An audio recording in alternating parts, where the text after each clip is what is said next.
Hello दोस्तों, welcome to our YouTube channel. जैसा कि आप लोगों को पता है, हम स्टार्ट करने जा रहे जो हमने स्टार्ट की है गुरु मंत्र सीरीज। उसकी आज ये हिंदी की सेकंड क्लास है। स्टडी विद रैंकर पर ये क्लास डाली जाएगी। और इसकी बात करें तो ये वन लाइनर फॉर्म में है। जैसा कि आप सभी को पता है, वन लाइनर फॉर्म में इसको हमने सीरीज को रखा हुआ है। और इस सीरीज को एक इस तरह से हमने बनाया हुआ है कि ये एक यूपी पुलिस एग्जाम के लिए बिल्कुल डेडिकेटेड है। इससे एग्जाम में क्वेश्चन आना ही आना है, इस तरह से इसको डिजाइन कर रखा है। और यहीं पर आप आगे बात करें, हम बिना किसी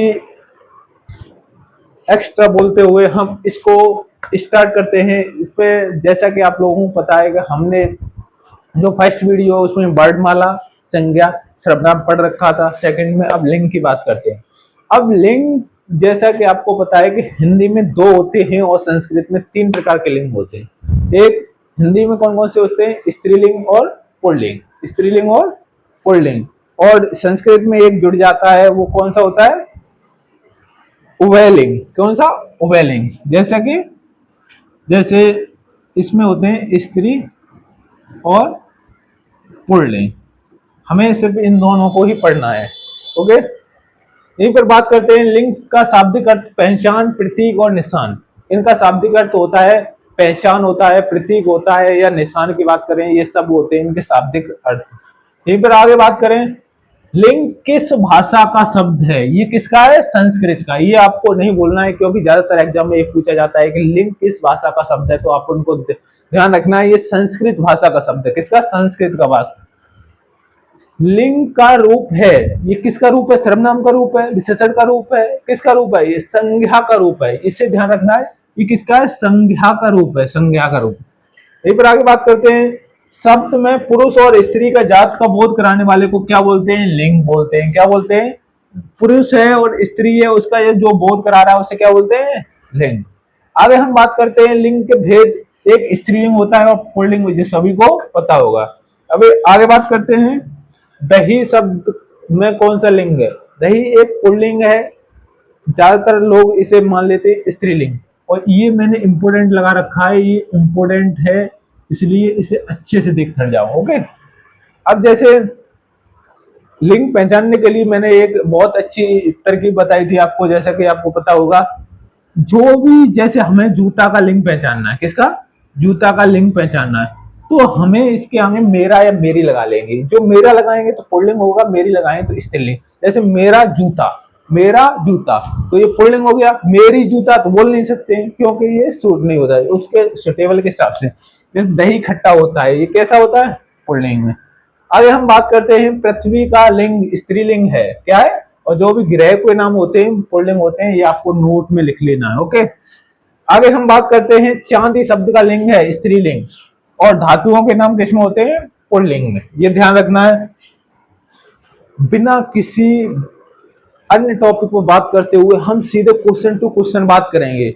इस क्लास में सिर्फ आपको क्वेश्चंस आंसर से दिखेंगे, इसके अलावा कोई भी एक्स्ट्रा बात नहीं होगी। कभी भी आपको ये नहीं दिखेगा कि कांग्रेस जनता पार्टी पर बात चल रही है, ये बीजेपी पर बात चल रही है, ये सपा पर बात चल रही है।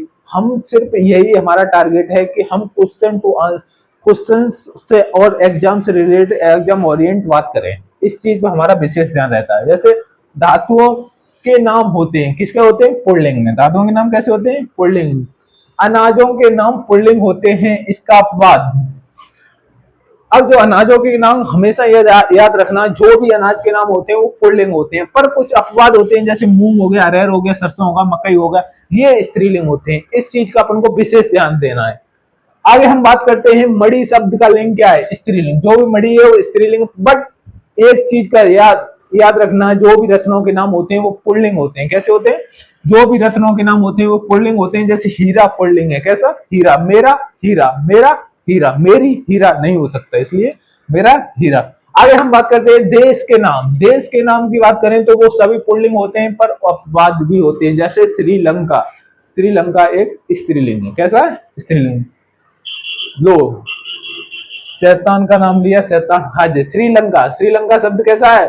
स्त्रीलिंग है। इसमें अपवाद यह है कि देश के नाम मैंने बताया था पुल्लिंग होते हैं, इसमें कुछ अपवाद होते हैं। जैसे श्रीलंका स्त्रीलिंग है। ओके, आगे हम बात करते हैं जनवरी, फरवरी, मई, जुलाई शब्दों का लिंग स्त्रीलिंग है। कैसा है? स्त्रीलिंग। बट एक कंडीशन तो जरूर लगी मिलेगी, क्या?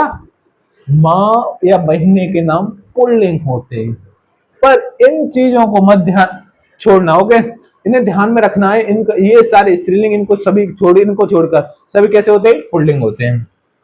आगे हम बात करते हैं ई, ई और ऋषि, ये स्त्रीलिंग होते हैं। और वर्णमाला के सभी वर्ड पुल्लिंग होते हैं। इनको छोड़कर जो भी वर्णमाला के जो वर्ड्स हैं, इन्हें कितने, ये तीन छोड़ दो तो कितने हुए? 50। जो 50 हैं वो सभी कैसे होते हैं? पुल्लिंग होते हैं। कैसे? पुल्लिंग होते हैं। जो 50 हैं वो कैसे होते हैं? पुल्लिंग होते हैं। और अभी हिंदी निदेशालय के हिसाब से आपको पता है एक शब्द जुड़ा है, उसे भी हमें ध्यान रखना है। हिंदी निदेशालय के हिसाब से एक शब्द जुड़ा है, इसलिए वर्णमाला में अभी कितने हो गए हैं? वर्णमाला की बात करें हम तो वर्णमाला में 53, कितने? 53 वर्णों की संख्या हो गई है। ये अपन को विशेष ध्यान देना। इन पर आगे बात करते हैं शरीर के अंगों के नाम कैसे होते हैं? पुल्लिंग होते हैं। जो भी शरीर के अंगों के नाम है वो पुल्लिंग होते हैं। आगे हम बात करें कि वृक्षों के नाम, वृक्षों के नाम कैसे होते हैं? पुल्लिंग होते हैं। अपवाद में जो स्त्रीलिंग जो होते हैं वो इमली होती है, लीची होती है, नाशपाती होती है, ये स्त्रीलिंग होते हैं। आगे हम बात करें कि बुढ़ापा शब्द में लिंग है। बुढ़ापा शब्द में क्या है? पुल्लिंग। जैसे बुढ़ापा आता है, ऐसा कभी नहीं हुआ है कि बुढ़ापा आती हो, ऐसा नहीं हुआ ना। बुढ़ापा आता है हमेशा, ये अपन को विशेष ध्यान देना है, ओके? यहीं पर आगे हम बात करते हैं ब्रह्मपुत्र शब्द में लिंग कौन सा है? जो ब्रह्मपुत्र है उसमें पुल्लिंग है। कैसा है? पुल्लिंग है। आगे हम बात करते हैं नदियों के नाम होते हैं। जो भी नदी के, जो अभी ब्रह्मपुत्र आया वो पुल्लिंग आया, और बाकी सभी नदियों के नाम स्त्रीलिंग होते हैं। कैसे होते हैं? स्त्रीलिंग होते हैं। आगे हम बात करते हैं रायता शब्द का लिंग। रायता में पुल्लिंग होता है और कुछ अपवाद भी होते हैं जिन्हें अपन को विशेष ध्यान देना है। यदि अपन जो मैंने ट्रिक बताया, मेरा, मेरी और पीछे लगाना था, अच्छा, अच्छी लगा सकते हो। इनसे अपन को पुल्लिंग या स्त्रीलिंग का सब इक्वल दिख जाएगा, उसमें अपवाद फवाद कुछ नहीं, उससे अपन को कोई लेना देना नहीं। यही सब सेट करके देख लेना, ओके? केसर शब्द का लिंग पुल्लिंग है। जो मसालों के नाम होते हैं वो सारे किसके? केसर को छोड़कर मसालों के नाम सारे स्त्रीलिंग हो जाएंगे, ओके? यहीं पर आगे बात करते हैं तुला एक राशि का नाम है। शब्द का लिंग क्या है? स्त्रीलिंग। क्या है? स्त्रीलिंग। यहीं पर आगे बात करते हैं समूहवाचक संज्ञाएं प्राय होती हैं, कैसी होती हैं? स्त्रीलिंग। जो भी समूहवाचक संज्ञाएं होती हैं वो स्त्रीलिंग होती हैं, ये अपन को विशेष ध्यान देना। यहीं पर आगे बात करते हैं भाषा, बोली, लिपि के नाम होते हैं। जो भी भाषा होती है, जो भी बोली होती है, जो भी लिपि है, जैसे भाषा का नाम बात करें हम, भाषा कौन कौन सी होती है? पंजाबी हो गई, ये हो गई। और यहाँ बोली की बात करें तो ब्रज भाषा हो गई। और यहीं लिपि की देवनागरी, ये सारी क्या होती हैं? स्त्रीलिंग होती हैं। कैसी होती हैं? स्त्रीलिंग। यहीं पर हम आगे बात करते हैं लुटिया शब्द का लिंग क्या है? लुटिया, मेरी लुटिया, मेरा लुटिया नहीं हो सकता, मेरी लुटिया स्त्रीलिंग हो गया है। आगे हम बात करें घबराहट, मेरी घबराहट, मेरा घबराहट नहीं हो सकता, मेरी घबराहट, तो स्त्रीलिंग हो गया। यहीं पर आगे बात करें इकारांत शब्द प्राय होते हैं। इकारांत होते हैं वो कैसे होते हैं? इकारांत मतलब छोटी ई या छोटी ई जिसमें यूज हो, जैसे निसिक्का। क्या? निसिक्का, इसमें छोटी ई यूज हो रही है तो इकारांत है। ये सारे स्त्रीलिंग होते हैं। कैसे होते हैं? स्त्रीलिंग होते हैं। आलू शब्द का लिंग पुल्लिंग होता है। आलू, मेरा आलू, मेरी आलू नहीं हो सकता, इसलिए जो मैंने ट्रिक बताई उसे ध्यान में रखना है, क्योंकि उससे ही सारे क्वेश्चन लिंग वाले हो सकते हैं। आगे हम बात करें रचना शब्द का लिंग है मेरी रचना, मेरी रचना, मेरा रचना नहीं हो सकता, इसलिए स्त्रीलिंग। आगे ठाकुर शब्द का स्त्रीलिंग ठकुराइन। यदि ठाकुर शब्द की बात करें तो इसका स्त्रीलिंग क्या होगा? ठकुराइन। बुद्धिमान शब्द का स्त्रीलिंग बुद्धिमती। विद्वान का स्त्रीलिंग विदुषी। मोस्ट इंपोर्टेंट, मोस्ट इंपोर्टेंट है विदुषी। विद्वान का विदुषी, भगवान का भगवती, ये विशेष ध्यान देना आपको। यहीं पर कौआ शब्द का स्त्रीलिंग, जो कौआ होता है उसका स्त्रीलिंग कोई मत कर देना या कोयल मत कर देना, क्योंकि कोयक, कौआ का स्त्रीलिंग क्या होगा? मादा कौआ। और यहीं पर बात करने लगे हैं, अब लिंक कंप्लीट हो गए लगता है। सभी लोग कंफर्म कर दें एक बार कि सभी कि सभी ने कंप्लीट कर लिया लिंक, क्योंकि इससे बाहर कुछ नहीं आएगा। जो मैंने अपवाद वगैरह है वो सारे बता दिए हैं, और मैंने जो बताया है मेरा मेरी जरूर सेट करके देखें, ये सबसे सफिशियंट है। मेरा मेरी, और पीछे जोड़ना चाहे ये मेरा मेरी आगे सेट नहीं हो तो अच्छा अच्छी, क्या अच्छा अच्छी, ये सेट पीछे करके देख लेना। जैसे किताब अच्छा है अच्छी है, इस तरह से ये सारी ये ट्रिक के तौर पर लिख लेना आप, ये सबसे सफिशियंट रहेगा आपके लिए। ओके, इसी से सारा लिंक कंप्लीट हो जाए। अब आप बात करते हैं वचन, वो वाला वचन नहीं जो जो लक्ष्मण जी ने सीता माता को दिया था, जो राम जी के पिता, जो राम जी के पिता थे उन्होंने राम जी को दिया था, वो वाले वचन नहीं। ये एक वचन और बहुवचन, या एक वस्तु और दो वस्तु की बात करी जाए वहां पर वचन की बात। जैसे जरूरी नहीं है कि एक और दो को ही बहुवचन एक वचन बोलते हैं। बहु मतलब एक वचन नहीं हो सकता, उसके अलावा कितने भी वचन हो जाए वो बहुवचन है। और ये एक सिंगल पर्सन या सिंगल चीज या सिंगल वस्तु की बात की जाए तो वो एक वचन होता है। ये आगे देखते हैं क्वेश्चन में। ओके, वचन शब्द का शाब्दिक अर्थ, वचन शब्द का ये ध्यान रखना, इसका शाब्दिक अर्थ संख्या होता है। क्या होता है? संख्या। ये है भाई साहब, और एक ये है भाई साहब,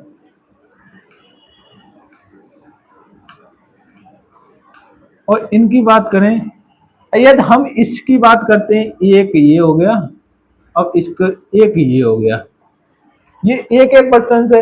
यदि मैं इसकी बात करता हूं तो ये एक वचन है, यदि इन दोनों की बात कर दूं तो बहुवचन है, या इसके अलावा और भी हैं उनकी बात करूं, और भी हैं उनकी बात करूं तो ये सारे बहुवचन में ही आ जाएंगे। यदि एक सिंगल पर्सन की बात करता हूं तो एक वचन में आएगा। किस में आएगा? एक वचन में, एक वचन में। ये अपन को ध्यान रखना है। ओके, आगे बात करते हैं। वचन क्या है? संज्ञा है, सर्वनाम है, क्रिया है, विशेषण का रूप। जो भी संज्ञा शब्द है, जो भी सर्वनाम है, जो भी विशेषण है, उनका जो रूप है उसे ही वचन कहते हैं, विशेषण वगैरह। ओके, आगे बात करते हैं वचन के कार्य। संख्या का बोध कराना, संख्या एक से अधिक हो वो वचन के कार्य हो गए। ओके, यहीं पर वचन के भेद दो होते हैं, एक वचन होता है, एक बहुवचन होता है। ओके, एक वचन और एक बहुवचन, यही ध्यान रखने। दो वचन के कारण यहाँ पर लड़का शब्द में वचन। अब लड़का की बात की जा रही है, लड़के, यदि यहीं पर बात की जाए किसकी? लड़के।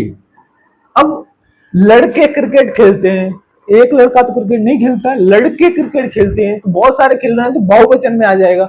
यहीं पर मतलब लड़का खड़ा है, लड़का खड़ा है, टोली लड़कों की थोड़ी नहीं खड़ी है, लड़का खड़ा है, एक लड़का खड़ा है, तो ये एक वचन हो जाएगा। कैसा हो जाएगा? एक वचन हो जाएगा। यहीं पर आगे बात करते हैं। पुस्तकें शब्द में वचन है। पुस्तकें, लाइब्रेरी में पुस्तकें लगी हुई हैं, पुस्तक नहीं पुस्तकें लगी हुई हैं लाइब्रेरी में, तो इसका मतलब ये बहुवचन होगा। क्या होगा? बहुवचन। यहीं पर चिड़िया शब्द का बहुवचन, चिड़िया। अब जो चिड़िया ये किसी पेड़ पे बैठी हुई है, या चिड़िया बैठी हुई है, क्या बोलते हैं? चिड़िया बैठी हुई है, तो चिड़िया इसका बहुवचन रूप हो जाएगा। क्या हो जाएगा? बहुवचन। यहीं पर आगे बात करते हैं। चुईया का बहुवचन क्या होगा? चुईया का बहुवचन चुईयाएं, कुछ लोग बोल देते हैं चुईयाएं, ये नहीं हो सकता। चुईया का बहुवचन होगा चुईया। इस पर ये चंद्रमा वाली बिंदी लग जाती है। ओके, पर आगे बात करते हैं बुढ़िया का बहुवचन। बुढ़िया का बहुवचन क्या होता है? इसमें भी चंदा मामा आ जाते हैं और ये लग जाती है। ओके, इसको ध्यान देना है। और यहीं पे सड़क का बहुवचन बोलते हैं तो सड़कें हो जाएगा, लड़का का लड़के हो गया, उसी तरह सड़क का सड़कें हो जाएगा। यहीं पर आगे बात करते हैं। कोआ का बहुवचन कोए होगा, कोई या नहीं होगा, या कोए नहीं, इसका बहुवचन क्या होगा? कोए। यहीं पर आगे बात करते हैं। नदी शब्द का बहुवचन सबसे इंपोर्टेंट है, ये अगले एग्जाम यूपी पुलिस में पूछा गया था, और शायद अभी भी 100% पूछा जाएगा। इस पर मार्क कर लो। नदी का नदियां, नदियां नहीं कराना या नदियाओं नहीं करना, सिर्फ नदियां याद रखना है। यहीं पर आगे बात करते हैं। वस्तु का बहुवचन वस्तुएं होता है, ऋतु का ऋतुएं होता है, इसको ध्यान रखना है अपन को। गुरु का बहुवचन गुरुजन, गुरुओं मत कराना, क्योंकि इसका बहुवचन क्या होता है, गुरुजन। इस चीज का अपन को विशेष ध्यान देना है। यहीं पर आगे बात करते हैं, श्रोता का बहुवचन श्रोतागढ़ होता है। क्या होता है, श्रोतागढ़। यहीं पर आगे बात करते हैं, नारी का बहुवचन नारी वृद्ध होता है। और अधिकारी का बहुवचन अधिकारी वर्ग। ये तो नहीं होता अधिकारियों, ज्यादातर ऑप्शन फर्स्ट ऑप्शन आपको दिखेगा वो यही दिखेगा, अधिकारियों, अधिकारिये, अधिकारियां। तो इसमें ये ध्यान रखना अधिकारी वर्ग आता है। जैसे अभी मैंने बताया था इसमें गढ़ आ रहा था, इसीलिए अधिकारी वर्ग आता है, क्योंकि ये वो समूह की बात करते हैं। ओके, यहीं पर आगे बात करते हैं, टिड्डी का बहुवचन टिड्डी दल। जैसे टिड्डियां या टिड्डी है, ये नहीं सेट करना, इसमें टिड्डी दल। ये भी बहुत इंपॉर्टेंट क्वेश्चन है, जो भी मैं इंपॉर्टेंट मार्क करा रहा हूं उसे विशेष ध्यान देना है। जो जब भी आप रिवीजन करें तो ये इंपॉर्टेंट्स को बहुत अच्छे से देख कर जाएं, क्योंकि ये ज्यादातर एग्जाम में पूछे जाते हैं। यहीं पर आगे बात करते हैं, प्राण है सदैव। जो प्राण कुछ होते हैं, कुछ एक वचन होते हैं, कुछ बहुवचन होते हैं, कुछ सदैव ही एक वचन या कुछ सदैव ही बहुवचन होते हैं। उन्हीं में से एक है ये, सदैव बहुवचन ही रहेगा, ये एक वचन हो नहीं सकता है, ये हमेशा बहुवचन ही रहता है, प्राण। आगे बात करें, समाचार सदैव बहुवचन रहता है। समाचार कैसा रहता है, बहुवचन। दर्शन सदैव बहुवचन रहता है ये। और धातुओं के नाम, जो भी धातु है उसका नाम सब हमेशा याद रखना एक वचन ही रहता है। कैसा रहता है, एक वचन रहता है।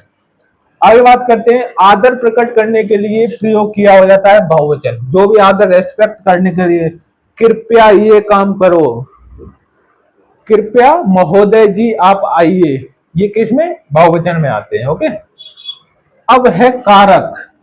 कारक जो आपने पढ़े होंगे, कर्ता ने कर्म को कर्ण से संप्रदान के लिए अपादान से अलग, ये सारे पढ़े होंगे, वही कारक है। इसे हम वन लाइनर फॉर्म में देखेंगे।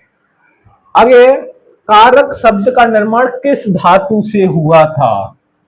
कारक जो शब्द है उसका निर्माण किस धातु से, देखो पहले ये देखो, कृ, जो कृ धातु है प्लस ज्वल, क्या, ज्वल प्रत्यय, क्या, इन धातुओं से मिलकर जो जिसका निर्माण हुआ था वो कारक है। क्या है, कारक। जैसे कारक का शाब्दिक अर्थ करने वाला है या बनाने वाला, ये तो कोई भी जैसे कारक यूज होता है वो करने के लिए होता है या किसी चीज को बनाने के लिए होता है, वो कारक होता है। क्या होता है, कारक होता है। एक बार आगे बात करते हैं, कारक किस भाषा का शब्द है। ये भी मोस्ट इंपोर्टेंट क्वेश्चन है, कारक किस भाषा का शब्द है। कारक किस भाषा का शब्द है, ये संस्कृत भाषा का शब्द है। किसका, संस्कृत भाषा का शब्द है।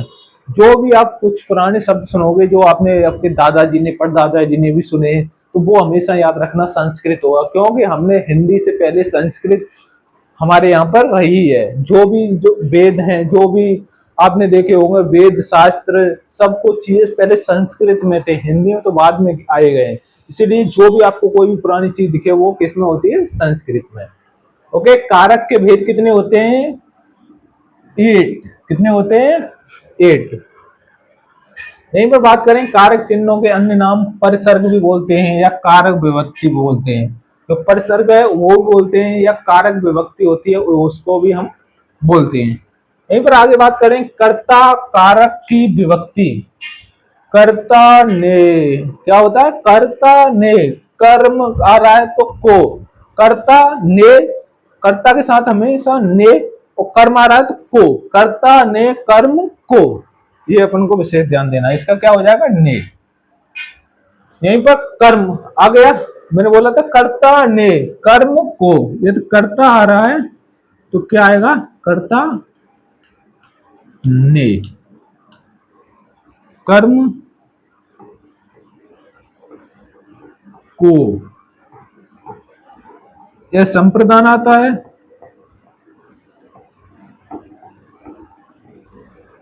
के लिए। अपादान, अपादान से अलग या किसी अलगाव के लिए, जो भी किसी की अलग चीज करते हैं, जैसे कोई भी चीज अलग करते हैं, पत्ता जैसे नीम से पत्ता गिरा, उससे अलग हुआ, उसके लिए क्या होगा? अलग, अपादान। आगे बात करते हैं करण कारक की विभक्ति, करण से या के द्वारा। आगे बात करें संप्रदान, अभी मैंने बताया था को या के लिए संप्रदान आता है। ओके, आगे बात करें अपादान। अपादान में कौन सी विभक्ति? से। अपादान में कौन सी विभक्ति? से विभक्ति आती है। अपादान से अलग या अलगाव। आगे बात करें संबंध कारक, संबंध काकी के रारी रे, काकी के रारी रे, ये एक सुर में याद कर लेना। ओके, काकी के रारी रे। आगे बात करें अधिकरण, मोस्ट इंपोर्टेंट, इसमें मोस्ट इंपोर्टेंट डलवा लो, क्योंकि ये क्वेश्चन ज्यादातर हर एग्जाम में पूछा जाता है। अधिकरण कारक की विभक्ति में, पर, में और पर क्या है? अधिकरण की। आगे बात करें संबोधन की, क्या है? हे, अरे, यो, ये सब किस में? संबोधन में। करण की है साधन, करण का ये करण की विभक्ति क्या है? से। ये इसके शाब्दिक अर्थ की बात करें तो साधन और यह माध्यम, यदि किसी का साधन या माध्यम की बात हो रही है तो ये क्या हो रहा है? करण का शाब्दिक अर्थ है। आगे बात करते हैं संप्रदान का अर्थ। संप्रदान का अर्थ है दान देना। संप्रदान, इसी के साथ में जुड़ा हुआ एक शब्द है दान। संप्रदान, जो दान देता है उसे क्या बोलते हैं? संप्रदान का शाब्दिक अर्थ। यहीं पर आगे बात करते हैं कर्म वह होता है, क्रिया का फल प्रभाव पड़ता है। तो क्रिया का फल होता है उसे ही कर्म बोलते हैं। यदि किसी का कर्म, कर्म की बात करें तो क्रिया का किस पर फल पड़ रहा है उसे हम कर्म बोलते हैं। क्या बोलते हैं? कर्म। यहीं पर आगे बात करें तो अपादान शब्द का अर्थ, अपादान से अलग, अलगाव की पैदा हो रही है, जैसे पेड़ से पत्ता टूटा, ये क्या है? अलगाव की बात हो रही है, तो ये अपादान। आगे बात करें अधिकरण शब्द का अर्थ है, अधिकरण, अधिकरण मीन्स आधार क्या है इसका? अधिकरण की बात हो तो आधार की बात हो रही है, आधार क्या है? यहीं पर आगे बात करें संबोधन शब्द का, संबोधन, जैसे किसी को महोदय बोलते हैं, कृपया बोल रहे हैं, हे, अरे, भाई साहब, जो भी किसी बात को संबोधन कर रहे हैं वो पुकारना या बुलाना की बात होती है। क्या? पुकारना या बुलाना का संबोधन की बात होती है। यहीं पर आगे बात करें संस्कृत में कारकों के भेद कितने होते हैं? 6 भेद होते हैं। जो भी संस्कृत है उसमें कारकों के भेद कितने होते हैं? 6 होते हैं। एक, और जो बाकी जो 2 होते हैं वो नहीं होते हैं। वैसे आपने, जैसे मैंने आप बताया कारक कितने प्रकार के होते हैं? कारकों की संख्या 8 होती है। और संस्कृत में ये 6 होते हैं। उसमें संबंध और संबोधन ये नहीं होते हैं, ये दोनों नहीं होते हैं। आगे हम बात करते हैं राम ने रावण को मारा में कर्म कारक है रावण। राम ने रावण को मारा में क्या है? कर्म कारक है।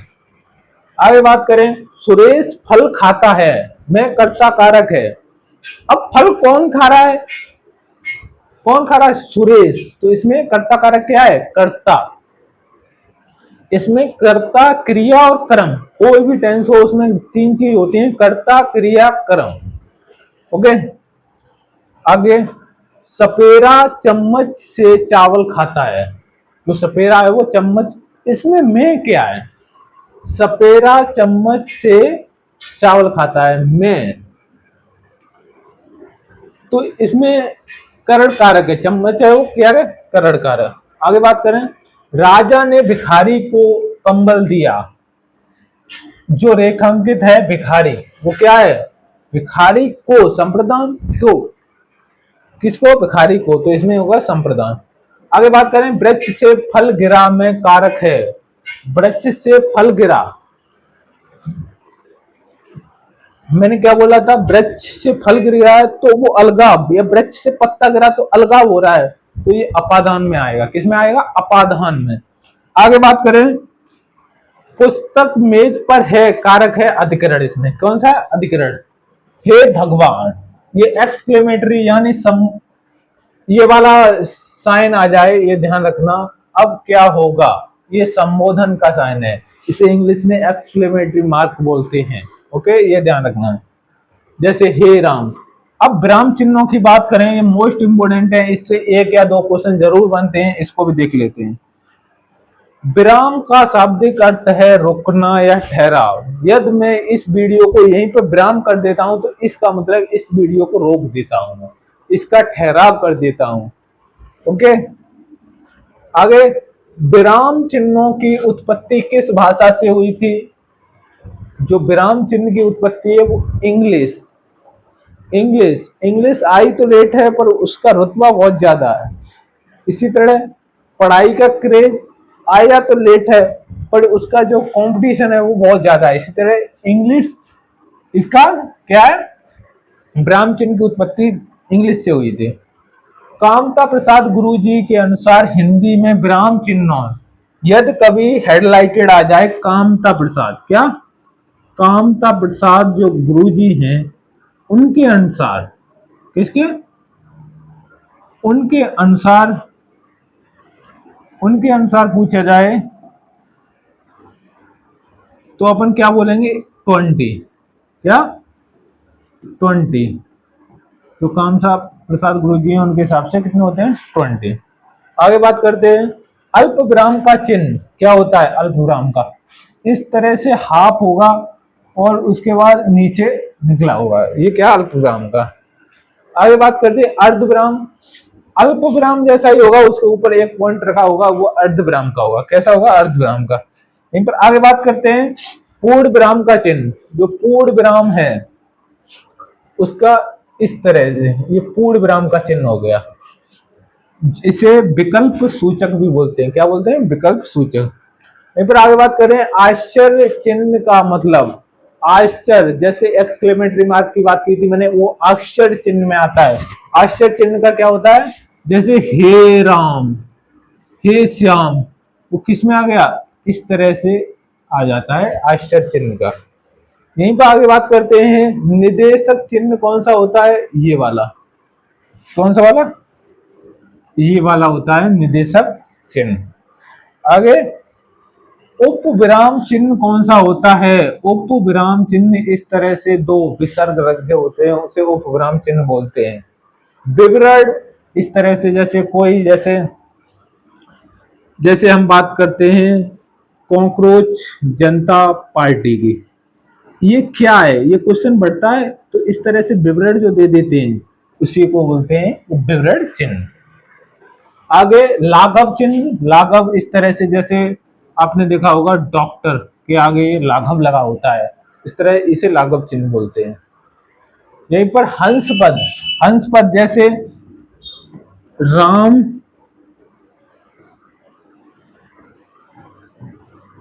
राम खाता है, इसमें अपन भूल गए खाना खाता है, राम खाना खाता है। अब खाना खाता है तो इसके लिए अपन इस तरह से लगा देते हैं, उसे ऊपर ये डिनोट कर देता है खाना को, इसे हंस पद चिन्ह बोलते हैं। आगे योजक चिन्ह। योजक चिन्ह जैसे आगे आपको बताया ये होता है योजक चिन्ह। निर्देशक चिन्ह ये होता है जो। आगे बात करते हैं लोक सूचक चिन्ह। जो लोक सूचक है या तो मल्टीप्लाई टाइप से दिखेंगे या तो प्लस टाइप से दिखेंगे, जैसे कि आपको दिख रहा है, ये लोक सूचक चिन्ह होते हैं।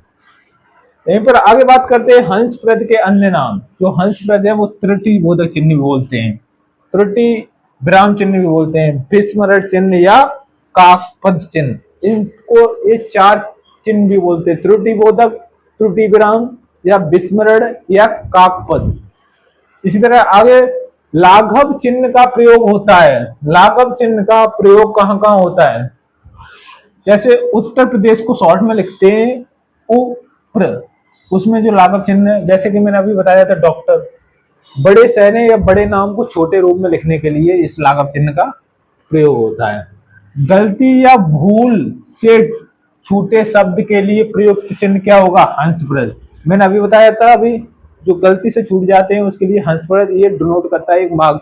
जैसे आप सड़क पर चलते हो, उससे सिंबल्स होते हैं, इस तरह से सिंबल्स होते हैं, यानी आगे मोड़ है, इस तरह से सिंबल्स होते हैं, यानी आगे पैदल चलने का रास्ता है, इस तरह से ये इसको डिनोट करता है। आगे बात करें सामासिक पद के मध्य प्रयोग होता है योजक चिन्ह। जो सामासिक होते हैं उनके योजक चिन्ह। और जड़ चेतन माता पिता के मध्य जो, उसी को योजन चिन्ह बोलते हैं। आगे, किसी पद या उपवाक्य की विशेषता बताने के लिए शब्द नीचे लगता है। जैसे इसके नीचे जो अभी देखा था आपने, रेखांकित शब्द की का अर्थ क्या है, रेखांकित शब्द का पर्यायवाची क्या है, रेखांकित शब्द का विलोम क्या है, इस तरह से शब्द आते हैं, उनको क्या बोलते हैं, अद्रखा, अद्रखा, अद्रखा, ये ध्यान रखना है। आगे बोलते हैं, संज्ञा की द्विरूपति, द्विरूपति पर चिन्ह का प्रयोग होता है। जो संज्ञा की द्विरूपति, जैसे राम श्याम, राम श्याम, राम श्याम में जो बीच में ये लग रहा है, ये उसे योजक चिन्ह बोलते हैं। क्या बोलते हैं, योजक चिन्ह। अनुस्वार का चिन्ह, जैसा कि आपको पता है, ये बिंदी होती है, वो अनुस्वार की होती है। जो आपने आ में वर्णमाला में पढ़ा था, स्वरों के ऊपर जो बिंदी रखी जाती है उसे क्या बोलते हैं, अनुस्वार। और महत्वपूर्ण कथन के उद्धृत करने के लिए प्रयुक्त, जैसे कोई महत्वपूर्ण कथन है, जैसे भारत किसकी, भारत में एक पार्टी आई, उसका नाम कॉकरोच जनता पार्टी है। अब जो ये मेन इंपोर्टेंट है, उसमें ये उद्धरण चिन्ह लग जाते हैं, ये यहां पर यूज होता है। ओके, आगे बात करें, वाक्य की समाप्ति का प्रयोग होता है पूर्ण विराम में। जो वाक्य की समाप्ति होती है उसमें ये पूर्ण विराम लगा देते हैं इस तरह से। ओके, इन पर आगे बात करते हैं। ये चिन्ह है, इसे क्या बोलते हैं, तुल्यता सूचक चिन्ह, इसे कंपैरिजन, इसे इंग्लिश में इक्वल टू बोलते हैं। इंग्लिश में क्या बोलते हैं, इक्वल टू बोलते हैं। यहीं पर आगे बात करें, ये आपका लास्ट क्वेश्चन रहेगा। उपाधियों को एक साथ लिखने के लिए प्रयुक्त होता है अर्धविराम। जैसे बीएड की उपाधि के लिए अर्धविराम आएगा, बीएड, बीए, ये बीए, ये बीएड है, ये बीए, और ये बी एच डी, जो पीएचडी होती है उसके लिए ये है। इस तरह से हमने 1 से 9 क्वेश्चंस को कंप्लीट कर लिया। और इसी तरह अब तीसरी वीडियो आएगी, जिसे आपको देखना मिस नहीं करना है, क्योंकि इसी में हमने इस तरह से इंपोर्टेंट और सारे जो चैप्टर्स हैं, वचन कारक, संज्ञा, सर्वनाम, उसको पूरा चैप्टर का निचोड़ इसी में कर दिया है। इस वन लाइनर सीरीज को हम संजीवनी साबित करके मानेंगे। जो भी मैंने इंपोर्टेंट लगाए हैं उसे रिवीजन करते रहिए, क्योंकि वो क्वेश्चन हूबहू एग्जाम में आपको दिखेंगे। फिर बोलोगे आप सर ये क्वेश्चन आपने पढ़ाया था, हमने इसको अच्छे से रिवीजन नहीं किया था। क्योंकि उन्हीं चिन्ह को मैं, उन्हीं क्वेश्चंस को मैं हाईलाइटेड करता जा रहा हूँ या इंपोर्टेंट लिखता जा रहा हूँ, जो बहुत ही ज्यादा इंपोर्टेंट है, जो हर बार यूपी पुलिस या एसएससी एग्जाम्स पूछते हैं। सबसे ज्यादा हमने इसमें यूपी पुलिस को, प्रीवियस ईयर यूपी एसआई, इस सभी को एनालिसिस करके ये क्वेश्चंस की सीरीज बनाई गई है। इसलिए इसे एक भी वीडियो को देख करना मिस नहीं करना है।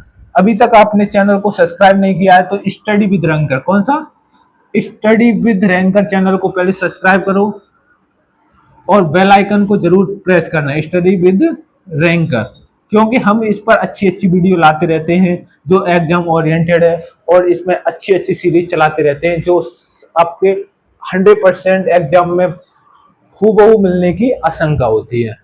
और चैनल को सब्सक्राइब करने के बाद बेल आइकन को प्रेस जरूर करें, जिससे आपको नोटिफिकेशन मिल जाए। और बहुत जल्द जो क्लासें हैं कंटिन्यू रहेंगी, और इसमें आपको सारे सब्जेक्ट की क्लासें मिलेंगी, इसलिए एक भी वीडियो मिस ना करें। और थैंक यू, जय हिंद, जय भारत।